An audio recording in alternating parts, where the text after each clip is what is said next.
নমস্কাৰ আজিৰ ভিডিঅ'টো এই অমিতা গছজোপাৰ পৰা আৰম্ভণি কৰিছোঁ। এই অমিতা গছজোপা আমাৰ পদূলিতে আছে। মই নিজে ৰোৱা। এয়া দেখিছে ইমান ধুনীয়াকৈ লমালমে লাগি আছে। এই অমিতা গছজোপাই নহয়, মই বিভিন্ন ধৰণৰ গছ পুলি ৰোপণ কৰি ভাল পোৱা এজন ব্যক্তি।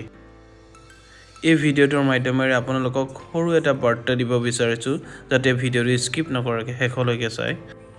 বৰ্তমান সময়ত বজাৰত খাদ্য সামগ্ৰীৰ যিহে আকাশলম্বী দাম আৰু লগতে শাক পাচলিসমূহত যিহে ৰাসায়নিক সাৰৰ প্ৰয়োগ আমাৰ শৰীৰৰ কাৰণে বৰ উপযোগী নহয় বুলি মই ভাবোঁ। গতিকে যিমান পাৰে আপোনালোকে নিজৰ খাদ্য সামগ্ৰীসমূহ নিজেই উৎপাদন কৰিবলৈ চেষ্টা কৰক।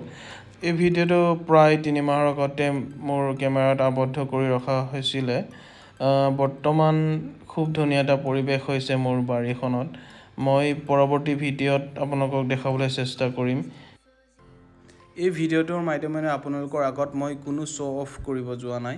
মই 2 বছৰ আগতে তামোল পুলি, নাৰিকল পুলি বা কল পুলি ৰোৱাৰ ভিডিঅ' আপোনালোকৰ ইউটিউবৰ মাধ্যমেৰে আপলোড কৰিছিলোঁ। এয়া দেখিছে এইবোৰ 1 বছৰীয়া 2 বছৰীয়া পুলি ইমান ডাঙৰ, দিনক দিনে ইমান ডাঙৰ হৈ গৈছে। মই আচৰিত, মানে ইমান ধুনীয়া এটা পৰিৱেশ সৃষ্টি হৈছে মোৰ চাৰিওফালে, দেখিয়ে ভাল লাগি গৈছে। এই বছৰত প্ৰায় মোৰ 500ৰো অধিক তামোলৰ পুলি ৰোৱাৰ সপোন আছে মোৰ চৌপাশত। পৰৱৰ্তী পৰ্যায়ত আপোনালোকক ভিডিঅ'টো দিবলৈ চেষ্টা কৰিম যদি মই ৰুব পাৰোঁ। যিসকল ব্যক্তিয়ে এনেধৰণৰ কৰ্মৰাজিৰ লগত জড়িত হৈ আছে তেখেতসকলক মোৰ ফালৰ পৰা ধন্যবাদ জ্ঞাপন কৰিছোঁ।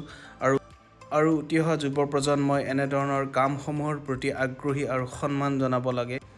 আমি মাটিৰ মানুহ, যিমান টকা পইচা ঘটিলেও এদিন মাটিৰ লগতে মিহলিব লাগিব।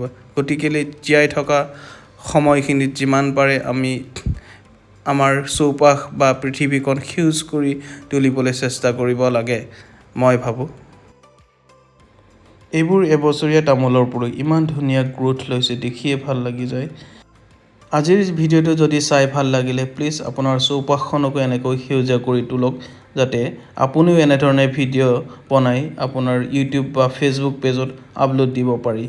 যদি মোৰ ভিডিঅ'টো ভাল লাগিলে প্লিজ লাইক, কমেণ্ট, শ্বেয়াৰ আৰু ছাবস্ক্ৰাইব কৰি দিব যদি ইউটিউবত চাই আছে। যদি ফেচবুকত চাই আছে মোক ফ'ল' কৰি দিব। ধন্যবাদ।